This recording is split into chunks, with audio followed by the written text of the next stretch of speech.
Hey, what's good, IT family? Let's get into this book club thing. I mean, just out the gate, I've gotten hit pretty heavily with some of this information going back through. Like I said, I've read this book back when I was in my young 20s. And of course, life happens and things of that nature. So we come right back. We come right back to this thing once we get it established, um, and kind of get in the right flow of executing on these items. So I think chapter 7 and chapter 8 hit really hard on action steps, hit really hard on a lot of things I think we could relate to. I think we hit really hard on um, things about family, especially with chapter 8 hitting the 5 roadblocks: fear, cynicism, laziness, bad habits, and arrogance.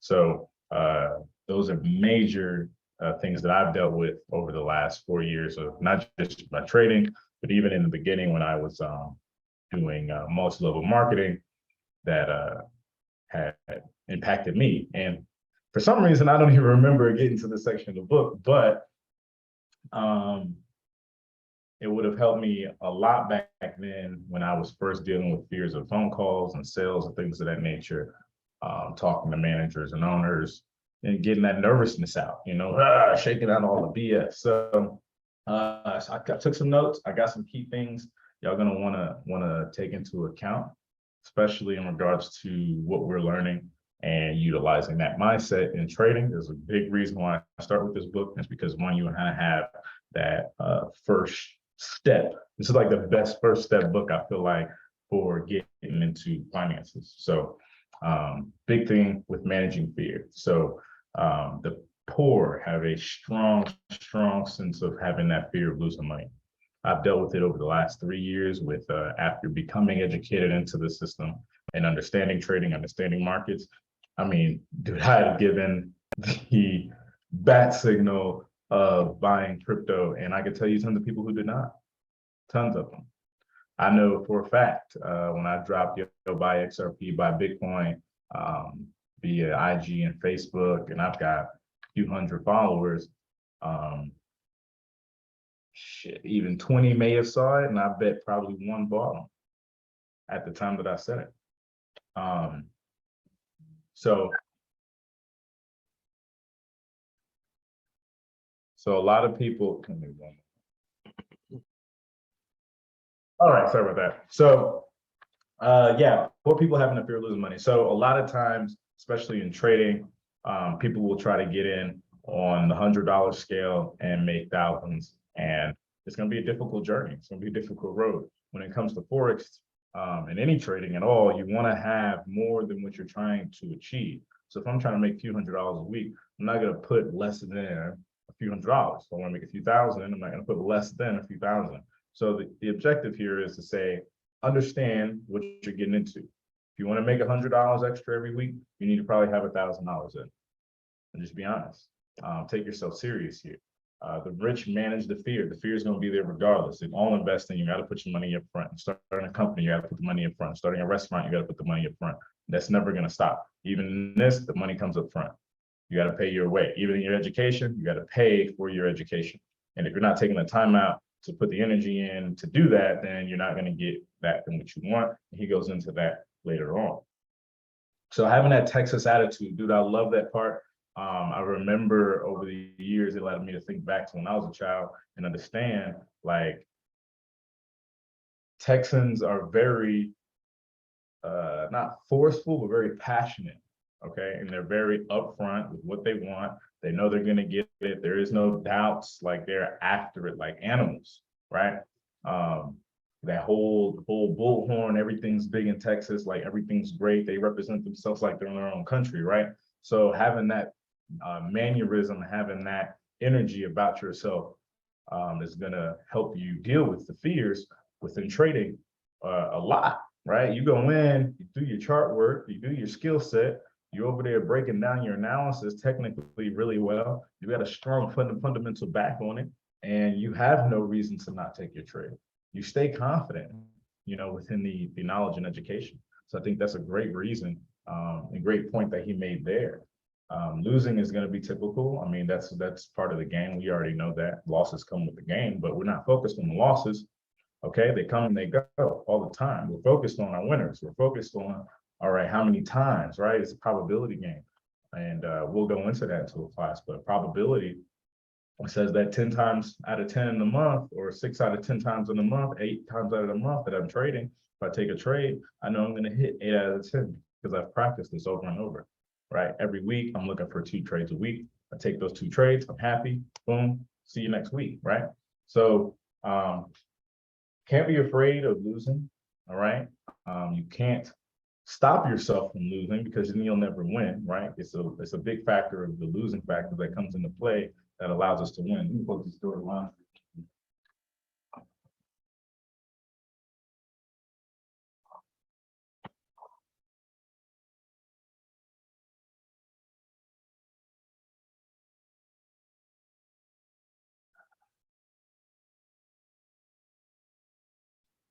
Excuse me, sorry about that. That COVID is still coming out.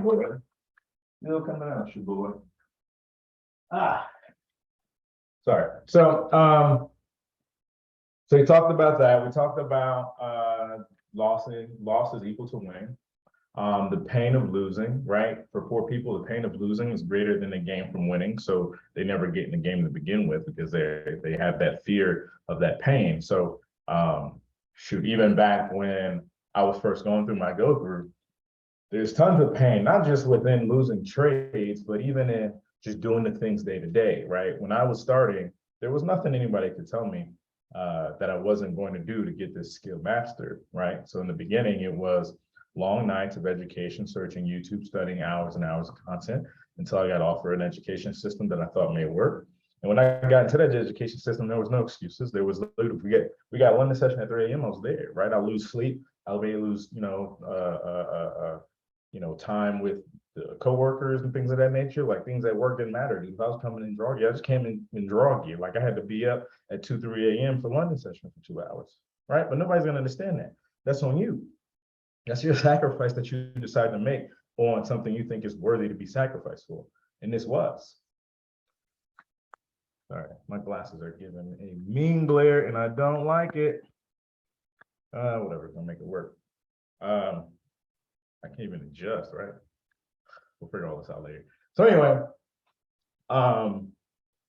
making that time and making that sacrifice. When it came at night and we had pre-chart sessions and I had to sacrifice having dinner with the family because, I'm getting this skill set done, it's no different than if you were in college. And once again, I've talked about people with this before. If you was in college and you had to do studies 2, 3 hours within a day and the family just had to wait to the side, or you just had to miss dinner and you had to have your own plate, by yourself, that's a sacrifice you made because you're putting your time and energy into something that you think is going to be worth it in the long run. And for me, this was well enough worth it to be able to be in the position to make 4 or 5 figures a week, in your sleep. So I cannot not make the necessary sacrifices and learn the necessary steps. If there was New York sessions, I was there. London sessions, I was there. Chart sessions, I was there. Off time, I'm looking at charts. I'm practicing the skill set. I'm taking trades in demo over and over and over again. Like if you don't have and you want to develop is a portfolio of charts for yourself to go back and reflect on, right?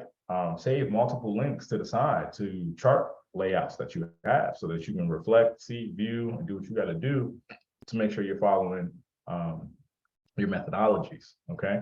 So always be willing to know, willing to make the sacrifices necessary for the skill set that you feel like you're trying to develop and you've invested into, okay?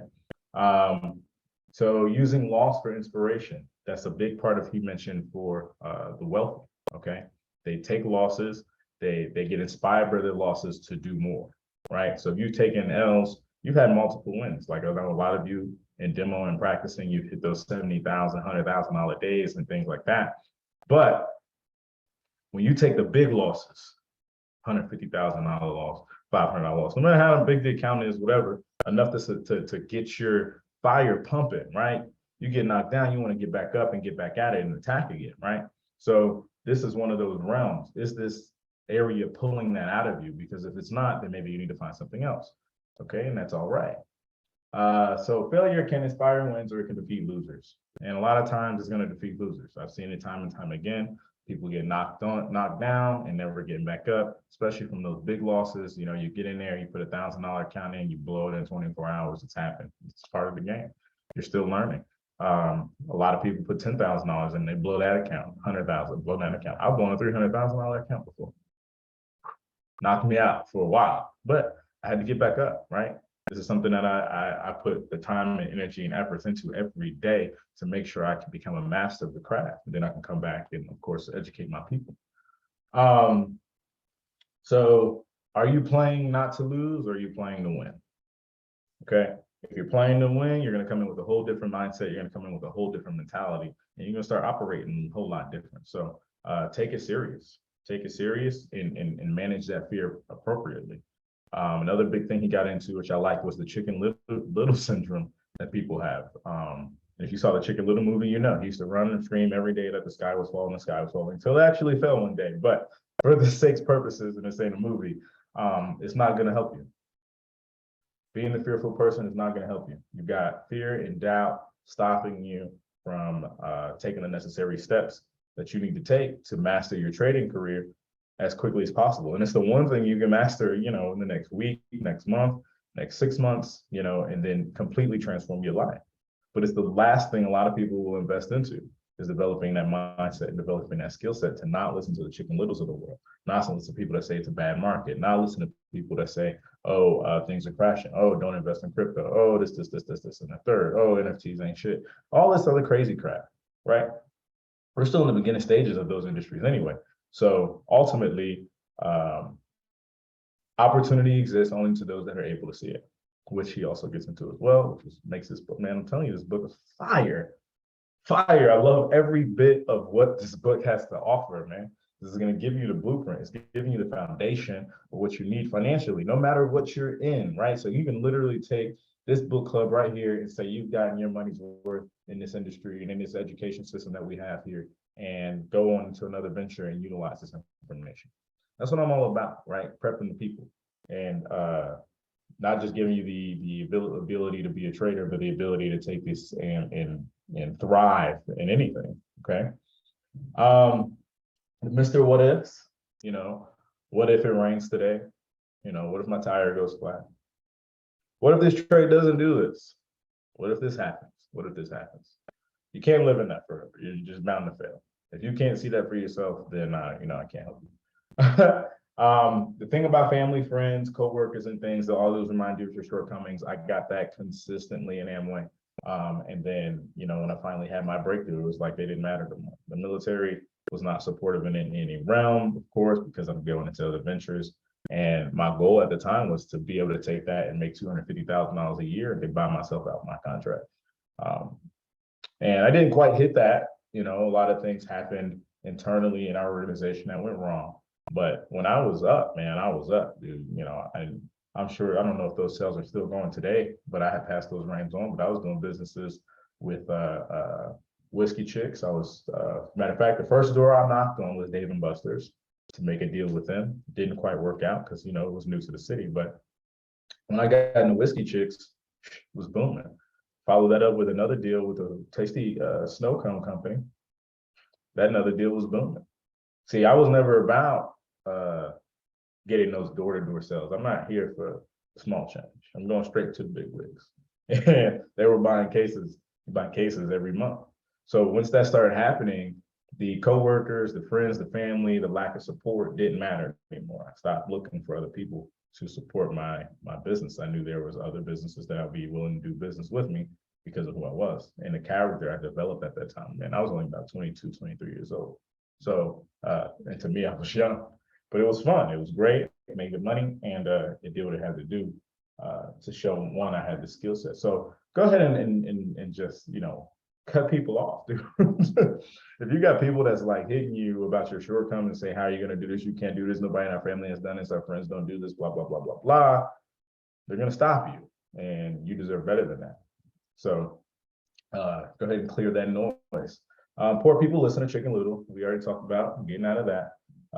Doubt will keep you poor. So if you doubt that your trade is going to work out, if you doubt that you are using the proper risk, if you're doubting that you're using the proper size, that's going to sit on you. It's going to sit on your heart, and you're going to give back exactly what you're given. Right. So you want to give that energy like, yo, this trade is, this is it. Like I did all the things. This is the one right here. Right. This is the trade, one good trade after one good trade. Right. We're going to get into that book, but going in with that energy is going to help you tremendously. So let's see. Cynics never win, and analysis lets you see opportunity. So that was great. Part of the Chicken Little part. Overcoming laziness. So a lot of times people think that lazy people are people who just sit around a lot, sit on the couch. They're not doing anything with their day. They just exist, right? But ultimately, busy people can be very lazy, right? And it's the things they make themselves so busy, make it seem like they're doing so much that they don't have the time to do the things that they need to do, especially in our niche, to catapult them to where they want to be anyway. So they create these busy schedules, and then they make themselves do all these other things, neglecting the things they need to do. So that ultimately, in my mind, and I agree with Robert here, is you're lazy, right? You're lazy. You're making all this extra time to make sure you hit all these other tasks, but then you're failing in that one tack that you want to utilize, right? So for a lot of us, we go pay. So I was paying $150 a month to a education system, and there was no way in hell I wasn't going to put $150 a month of work ethic in learning that skill. I just wasn't that busy. And I got full family. I mean, it didn't matter if it was summer or anything, like full family intact, they got to get to camp. They got to meet this, the wife needs this. My job needs me to be there 8 hours. I got to come home, clean, cook, and all this other stuff to prepare the family day after day, day in, day out. I was busy. But if 7 o'clock hit and I had to be in class, I was in class. If 3 a.m. hit for a London session and I need to see how this chart works during London session and how it works in GU and GA and all these other pairs during London, I was there. Even if it was just for 30 minutes, I set my alarm, I got my ass up, and I got to the London session. New York session is no different. No different. If I was sitting at work and a New York session was happening and I can put an earpiece in and just be on the session listening, I'm in there listening. There was no excuse for me. There's still no excuse for me to this day. Now, of course, over the last year, I've gotten to take the time and dial back so I can dial forward, right? You got to take a step back, take a step forward. So it gave me the opportunity to relook at the business and relook at how the entire industry moves and decide how I wanted to move this university. So I had to get less busy to get more busy, but ultimately, don't use busyness as a crutch. If you're doing this, because you won't ever do it, because life don't ever stop getting busy, especially once you become established in your titles, right? Father, whatever your working title is, husband, friend, whatever. These titles are going to take your time day in and day out. Once you decide trader needs to be added to the titles list, and you have fundamentally created foundations in your other titles, sometimes you're going to have to let the people that surround the other title be like, look, I need to add another title, right? Some of you may be even doctors, lawyer, whatever. If you say this is what you want to do, take the time to invest in it and do it, right? Don't avoid. So the cure that he speaks about is being a little greedy. And the way I like to look at that as personally is you need to take care of yourself.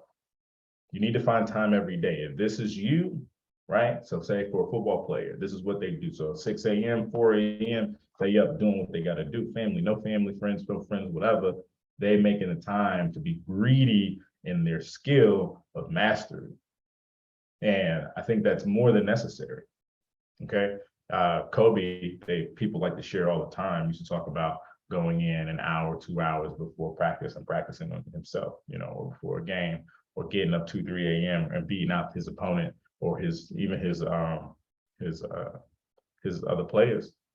Like if they was out practicing at 4 a.m. every day, he was out at 3, right? So it's that energy and everybody wants to share that passion, but they don't have the skill set or the vehicle to be in to add it to, right? So now you're putting yourself into that vehicle to say, oh man, I can bring that same effort and energy. Now I don't have to just keep sharing it on social media. I can actually live it. And you're not. So you're gonna have to think about that. That's on you, right? He mentioned with when we were younger, okay, and our parents, and I've dealt with it for sure, where parents try to control your desires with guilt, right, by saying things can't be afforded, or we're not in a position for that, or things of that nature, right? So they'll guilt trip you saying you asking for all this stuff is wrong, and you're just being greedy, and being greedy is wrong. But ultimately, I think the biggest gift is being able to get people what they want, right? You come into this world, especially for those that have kids out of wedlock, it's like, dude, that kid didn't ask to be here. And you didn't ask to be here. Get it in position, you know what I'm saying? Take care of the kid. The kid knows what it needs, right? Ultimately, I believe kids come in with their own uniqueness and their own gifts to share with the world. And our job is to nourish that gift and provide for it and grow it. So for me, when it comes to like my daughter, and she says, I want to be a gamer, or she wants to be a musician or something, you're gonna get everything you need. There should not be any lapse in what's needed to nourish the child's abilities to grow beyond, well, what they think they can imagine early, right? Don't wait until they're like in their 20s and then they're trying to discover these things. They should be working on these things well into 9 to 17. So don't be that parent. Let's see. So utilizing greed, and then we got into the bad habits. Okay, habits, control our behavior. So I think it's really important to be in tune with what we do day in and day out, and try to get ourselves on the schedule. Okay, you need to be in control of what's happening day in and day out.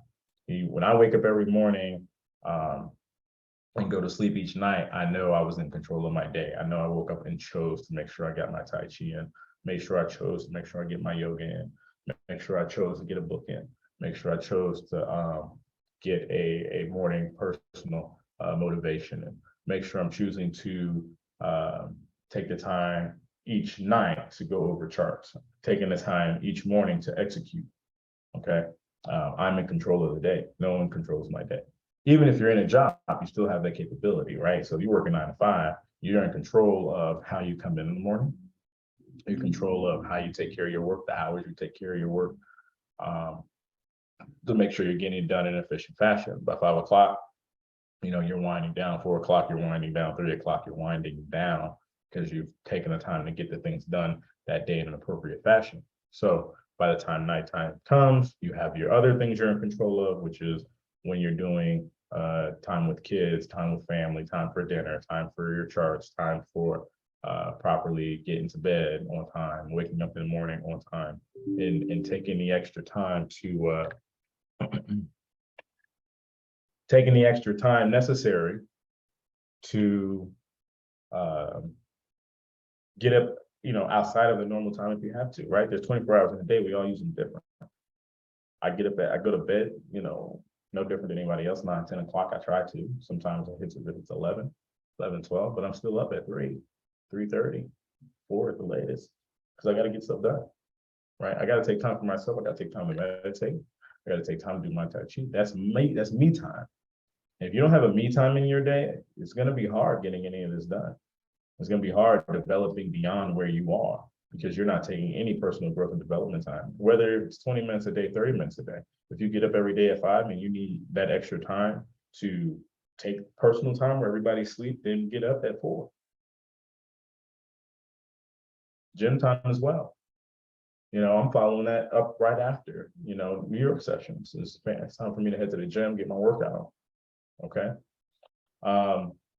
So create good habits. All right. Bad money habits will lead you to having bad financial decisions, and collectors get to push you around. I like how he mentioned that. If you aren't paying yourself first, you're going to have a lot of problems, because it doesn't add any fuel to the fire, right? So if here's for typical people. every month you come in, and this was me as well, you paid all your bills first and on time. But in the beginning, it was weird for me. So like I would pay my rent, and then like 2 checks after that was mine to keep. And then my final check would be for those final bills. So those mid 2 checks was my hustle money. Right. I can go buy product. That product would come in 2-3 days later. Then I'm going out and making sales. And then that money came in, the following month. And now I can pay my bills. Right. Your money that you're investing with, it should flow like cash flow, right? The cash flow game is you get money in from the 9 to 5, you invest that money properly, your investments then pay your bills. Very simple process. Don't make it difficult. So once you create those good financial habits or good money habits, you win into winning. Same thing with trading, right? You didn't get in this to not make money, you got in this to make money. So you should be going in with the idea of, oh, I'm going to make money doing this. Number one. Number two is I'm going to find investment money each month. You can't find $500 a month to put into your account to practice with, or to try to build $50, $100 a weekend, then you got this whole game messed up. You're not in this to fail. So I want you guys as invested as you should be in creating the financial freedom you want, but you gotta start small. If you're in a small situation, be honest with yourself. Hey, look, I can only invest $200 to $600 a month into my trading account. But if your objective is to invest every month, then you're failing. Your objective is to put $600 in and consistently be profitable every week, finding core opportunities each week. 1, 2, 3 trades a week is solid. You don't have to find a bunch of trades every day. That's why sometimes we won't have a lot of chart sessions, because we're just waiting for the market to line up to where we want it. So this week was just great to get acclimated, get everybody back rolling. We're getting it properly, but ultimately you want to be taking the time out to say, all right, this is how much I got in. If I can make $60 a week of extra money, that pays a bill. Bottom line, that's where we're trying to get you acclimated to first. So build your core and structural habits. That's going to help you win foundation. So that was a great chapter 7. And that was chapter 7 alone, dude. Chapter 7 alone was hitting. So let me get into my chapter 8 notes and activating your financial genius. So a big part of this was that people's inability to see opportunity. They're not prepared to see opportunity. And this is going to get you, this chapter is about getting started, right? And he gave 10 steps to awaken that financial power. So step 1 he discussed was you got to have a reason greater than reality. Okay, most people want to be rich or financially free, but they don't want to climb the hills. They don't want to climb the mountains. They don't want to go through trials and tribulations. They don't want to go through ups and downs. They don't want to take the time in to study. They don't want to take the time in to make sure they're making it to their courses. They don't want to make sure that they're getting a proper education. They don't want to make sure they're increasing their education level, learning outside of the environment as well. Okay, to make themselves sharper, better, faster, right? So, and that's okay. I mean, you don't have to, but if you've chosen to get yourself into a wealthy position, this is going to be something you have to deal with. The trials and tribulations, getting knocked down and getting back up, taking those big 6-figure hits and getting back up. It may happen. You got to be prepared, right? For those hills and battling those mountains, what you going to do, right? If you put the money on the line, I shared a video today with you guys about DJ Khaled talking about putting it all on the line. It's not like I've not traded the rent money before. I had. In the beginning, I had to do what I had to do, bro. The money had to come from somewhere for me to practice, right? It's the fuel is the finances. You want to get in the money game, you need money to play. It just is what it is. So know your wants, know your don't wants, and then take what your wants and have strong reasons behind them and pursue that. If it fits in this realm, cool, fantastic. If it doesn't, that's just part of it.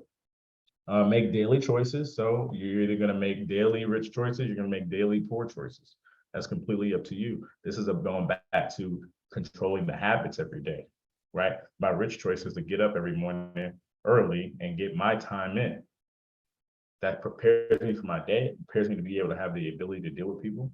It has, especially when you get out in the world, there's more negative people than positive people in my, not in my circle, but that exists. Right? There's more people in poverty than there are in wealth. So being able to make sure you're making daily choices to get up, to meditate, to whatever it is for you, work out, read a book, whatever it is that stimulates your mind to prepare for your day, checking your emails, not checking social media, but doing core productive things, going to the gym, running in the morning, whatever it is. Make sure you're getting it done. That's going to add to your wealth routine. Okay. It's an everyday choice. So choosing friends carefully was the next step. This is really big, power associating. So this is why we have the Discord. We want to associate with people like us. We want to associate with other people that want to be master traders, independent traders, but not just do it alone, do it as a community, be able to thrive together. I do want to get us all in position to be able to take trips together in the next year. It's more than possible. We stay in, we stay locked in, we stay together, we stay in communication, so we'll all win. That's for sure. So we don't even have to get wrapped up in choosing your friends carefully. Y'all know what that is. Y'all know, like, you know the friends that you have that aren't benefiting you. You know the friends that are wasting your time. You know the friends that you go out drinking with every weekend, to parties, cookouts, boxing matches, all this stuff. Look, I sacrificed all of that. All of it.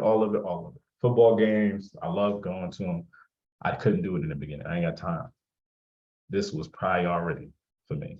And then once I've mastered this, then I have no problem going out because I know that, my family's okay at home because my trading mastery is bringing me in enough money to not just cover all our finances for months and years to come, but I know if they need anything, we got it.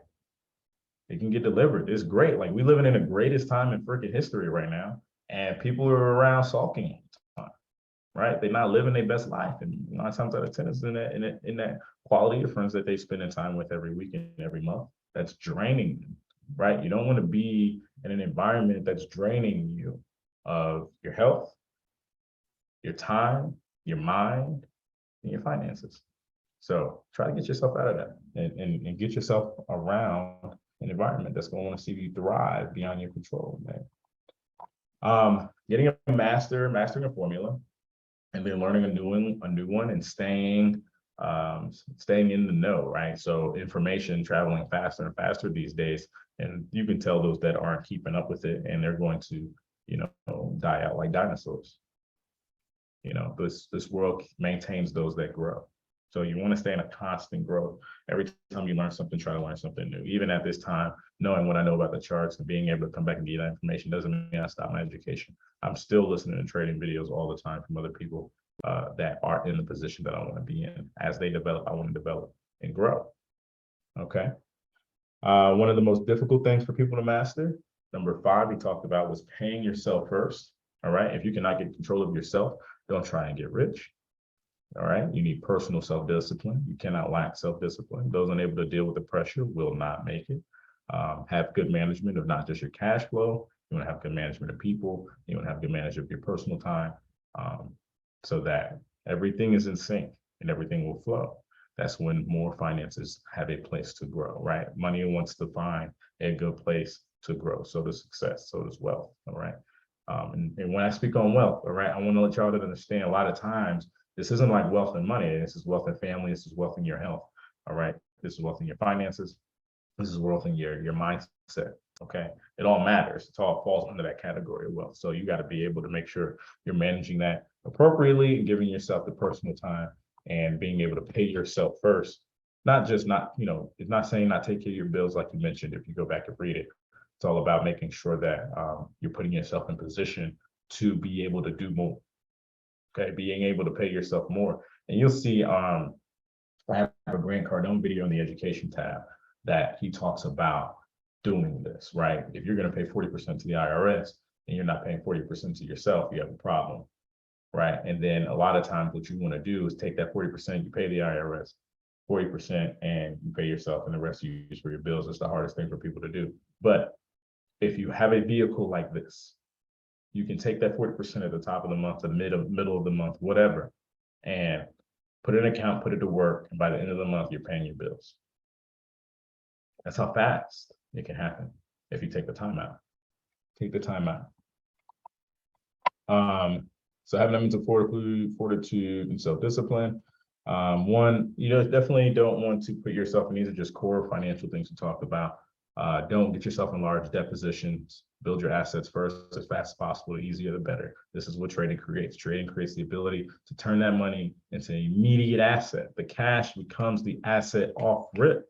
Cash in a savings account is not an asset. Like we already know, you're only gaining 1%, maybe even less than that now. So going forward, you need to take that cash, that, you know, at least part of it, partial of it, whatever percentage of it, put it to work. The money wants to be an asset now that you have a skill set. Are you using it? You know, I just learned a few other assets that I'm about to be utilizing in the next 6 months to help generate income. And then as well, I'm going to go get miners. So my mining is going to be mining Bitcoin for me while, you know, we're out traveling, whatever, right? So get yourself some assets. When you come up short, try not to use your savings or your investments. Just try to find new ways to make extra money. Okay, so once I had stopped doing the Amway, that matter of fact, at the same time I'd be doing Amway and doing the military full time as active duty, I was doing roofing, right? So I started to find other forms of money that could add, right? It wasn't just, hey, Zay, go run and deploy for 6 months and make this $10,000 over a span of 6 months when I could just go do 2-3 roofs and make that money, right? And just do that makes sense. Savings are used to make money. Okay. So when you're saving, I like to call it storage, like Grant does. So you're storing money over time to eventually invest. Okay. That's how you should be operating. But find a formula that works for you. This is specifically talking about getting into that wealthy position, getting in that position big for me of where our children, we're not leaving it on our children. Like a big part of the last generation is like, oh, you know, so-and-so's gonna make it to the football, make it to NBA, make it to the NFL, and be famous, and we all gonna get rich, right? It's not supposed to be. You're the adult, you're the parent, you've gone this far, you got the experience, you need to be putting yourself in a position to be rich, so when the kids come up, they can do it faster. My daughter already wants to own property. My daughter already wants to run a business. My daughter already wants to have a gaming channel, do YouTube, whatever. She's 11. I'm getting her done early, right? And she's watching me do it. We sit here and we create things for the university together. So I think it's something great that you want to instill in your children early to get that financial intelligence. Another thing he mentioned was paying your professionals well, all right, your brokers, your bankers, your lawyers, whoever it is that helps you get your finances together, right? He mentioned how the poor are willing to tip, right? They're willing to tip people who are complete expense at the bar, at the clubs, at dinner, whatever. You're never going to see that money again. But the people that work for you, the people that are keeping your finances and keeping your books together, you want to. It doesn't make any sense. They're an asset, right? These people that you may invest an extra $100, $200 into could net you thousands because you're taking care of them. All right. So take care of your people, managing them appropriately.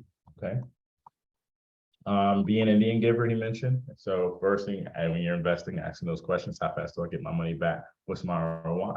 In trading, that's going to depend on you. That's why we practice in demo. That's why you need to set up your MyFX book account. So then you can know, all right, if I got a $5,000 account and over a 30-day span, this is my percentage back. After 2 months, 3 months, I know my ROI. Okay. You know that you're following a certain plan week in, week out. You're not over trading, you're not over leveraging, you're not going crazy. You're just staying consistent with the same lot size day after day, trade after trade until you get your consistency. Okay. Money must flow in and out of investments, limit risk, and increase rewards. So, you know, as you're investing, you know, you get now, say you may see a market that you get into, and then you find your position and you get out and you extract that money, and maybe you leave it running, you're letting that risk flow and increase those rewards. But you want to limit your risk. So you want to make sure you're doing your full analysis and breakdowns. Next, he went into having a weak mental fortitude, sends money out the door, and you must enact discipline, as he talked about with bad habits in the previous chapter. And choosing a hero. Okay, so there are many heroes that can be had in this industry.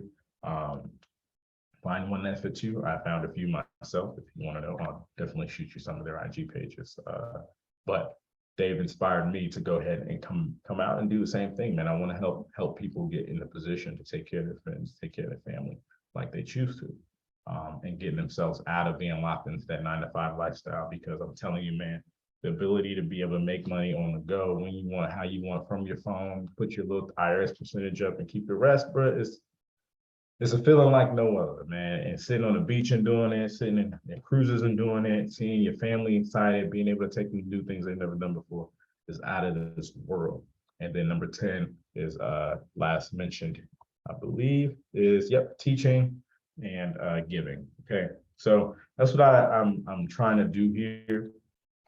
definitely for us. So it's taken a lot. One, I had to cultivate who I was in the space, and then also make sure I'm coming back and giving you guys the information in the best way possible, and making sure it's that authenticness. I don't want any of this to be any type of sales pitch or anything. This is a normal education system. You've chosen to be here because you've seen what could be possible with the skill set. You want to develop the skill set. You're going to put the time and energy in to make it happen.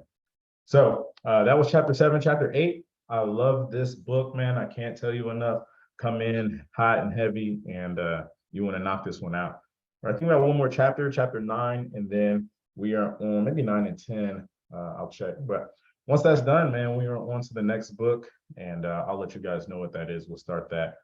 We're in Thursday now, so next Tuesday we'll grab 9 and 10, and then that Thursday we'll start a fresh book and continue on from there. So another great book club, man. I appreciate everyone that is able to come through, and everyone that's not, that does come back and watch the recordings. I appreciate you as well, and I'll holler at you the next one.